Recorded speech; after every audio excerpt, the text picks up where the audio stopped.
house. We begin amidst a conversation in Las Vegas between the two main characters, Roxanne and Lamont, who have this really tragically awful love story together. And they basically have to part ways because there's a sad reality looming before them. Alright. The silence pounded against my eardrums. Goosebumps bubbled on my skin. My fingers numbed. My stomach flipped, then flopped. When the truck turned on Wayne Newton Boulevard, I felt the tears building behind my eyes. McCarran International Airport was the final stop on my 4-day journey I spent in Las Vegas. I looked at the hand resting on his thigh, realizing it was pointless to reach for it now. I'd missed the chance to show my true feelings and instantly found one another outside the Planet Hollywood Hotel. I swallowed the regret that had been making its way up my throat. Now was not the time to be weak and vulnerable. I knew exposure to my over-emotional side would exacerbate the situation. I sighed as the terminals inched closer and closer and closer. Defeat, exhaustion, and a hangover from hell had begun to take a toll on my body. I didn't think I could handle the tension anymore. Turning back was no longer an option, and I had to face that head-on to truly accept it. Besides, I made my final decision a long time ago, and I didn't believe I'd actually have the guts to change it. As he slowed his white Silverado and stopped next to the curb, my head began to spin. I pushed open the heavy door, turned away from him, and hopped onto the sidewalk. I hadn't planned on saying goodbye. Surprisingly, he turned off the truck, unbuckled his seatbelt, and slid out of his own seat. I smiled and hauled my overly packed suitcase sitting on the back seat, heaving it onto the ground, and then proceeded to stare at the crack beside it. Even though the Nikes appeared next to the bag, I was too afraid to look at his eyes. My heart had been ripped and shredded into thousands of painful pieces, and searching through those dark brown portals for some sort of hint would shatter whatever strength I'd managed to salvage over the years. I don't think you want to forget this. I lifted my gaze to find him holding my toiletry bag in front of me. It had completely slipped my mind. I half smiled and grabbed the bag from his grasp. I guess I should probably get going then, huh? Shifting his weight from one foot to another, his eyes darting from my face to his truck, he made it blatantly obvious that I needed to leave. When he began to jostle the loose change in his pants pockets, I realized I was wasting his time. I couldn't be tentative any longer. I was terrified of the tall boy standing mutely before me, terrified of what he might say to me, but I forced myself to meet his carefree stare. It had been wrong of me to assume he still cared.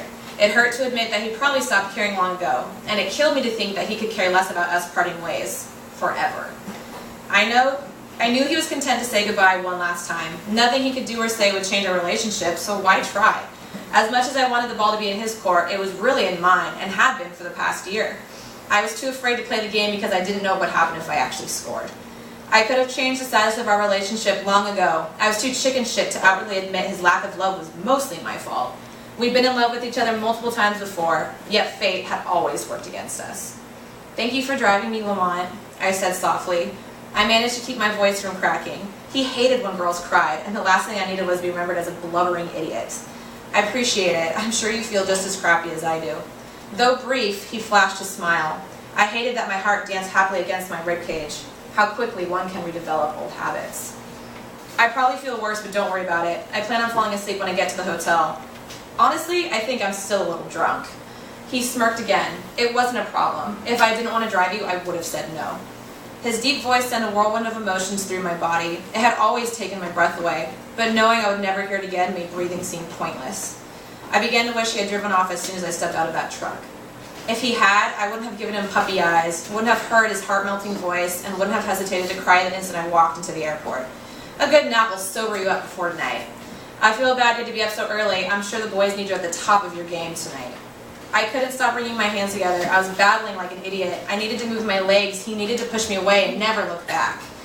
He shook his head. "I don't have the money to drink tonight. I lost most of it at the tables last night." "Oh, that reminds me."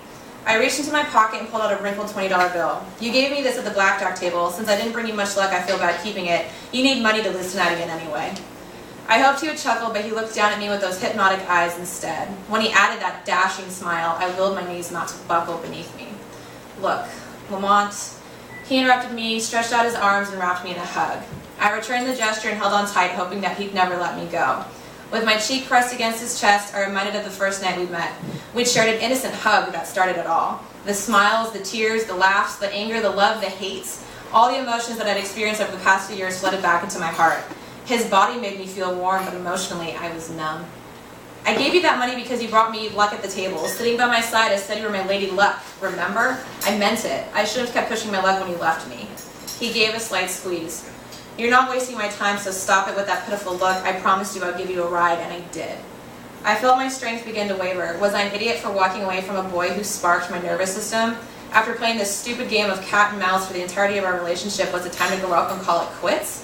The pain of loss was again pricking at my tear ducts. I couldn't keep it together much longer. This was how it was going to end. I looked up. "I'm going to miss you, Lamont." It was barely above a whisper, but I meant it. I waited for him to call me stupid for leaving, that we were supposed to be together. He didn't care about me as much as I cared for him, but I still willed him to ask me to stay. But who was I to judge? After all, I was in love with Lamont, and I refused to change my plans, too afraid of heartbreak. All he had to say were those 3 little words, and I would throw away everything, pathetically and desperately giving my whole self to him. I didn't want to give up on loving him, but I didn't want to get hurt by him anymore. He leaned his face toward me and whispered back, "I'll miss you too, Roxanne." When his lips touched mine, I experienced the same excitement I felt when we kissed that first night together. It was as if a missing puzzle piece was finally put back into place. I grew lightheaded, unaware that somewhere between him talking and our kiss, my lungs lost the ability to take in air. I wrapped my arms around him even tighter. I didn't care about the pedestrian staring. I ignored the police officer threatening to give Lamont a ticket if he didn't move his truck. I fought against the guilt that had begun to seep through my bones. I wanted to memorize the feel of his body, his muscles, his skin, his hair, and his scruffy chin. I was scared I'd forget what it felt like when Lamont expressed his love to me. I kissed him as hard as I could. Maybe he would sweep me back into his truck and we could live happily ever after. Except, he stopped kissing me and pushed my hips away from him. "You're going to miss your flight." His hands didn't leave my waist, but I knew this was my cue to walk away. The end of Lamont and Roxanne's love story had arrived, and it was for the best, for both of us. Fairy tale endings weren't practical. Essentially, that's why I'd walked away from him. Love was great, but it couldn't provide a living. I didn't want to take that chance, because with true love came potential heartbreak. It was better to just let things go. I backed away from Lamont and shuffled my feet awkwardly. Oh shit, I almost forgot. He pulled a thick black rubber band bracelet out of his pocket and held it out, palm up. I found this the other day when I was packing for Vegas. Thought I'd give it to you. You know, for old time's sake. He placed the bracelet in my hand and closed my fingers over it gently. I should have given it back to you a long time ago. Maybe you'll think about me whenever you wear it. I looked down at my fist, fighting away the tears. He kept it the entire time. I thought he threw it away months ago. I smiled and shook my head. I don't think I need a bracelet to think about you. It was blunt. It was wrong of me to say, but it was true. Lamont smiled sadly. After a moment of silence, he cleared his throat. "Have a nice flight. Let me know when you land, okay?" He didn't wait for a response. I watched him walk back to the truck, not bothering to hide my disappointment. What was the point of giving me the bracelet? Was he expecting me to run after him? I opened up my hand and stared blankly at the beat-up rubber. This was how he wanted to end things, by reminding me of the night we first met. I had a hard time believing it. Lamont and I were officially over. My emotions pulled at my heart like a vicious game of tug-of-war. Half of me wanted to hop in that truck and never look back. The other half reminded me I'd be happier without him. The truck roared to life as the airport and its patrons faded into black. I looked through his back window, straight into his rearview mirror, willing him to look at me. If he smiled, I would chase after him, promising him a life of happiness together.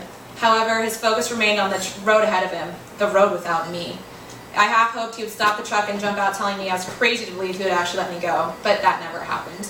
When the truck disappeared from sight, I told myself it was time to move. Sighing, I slung my backpack over my shoulder and grabbed the handle of my suitcase. I couldn't help but wonder if I was making a mistake I would soon regret.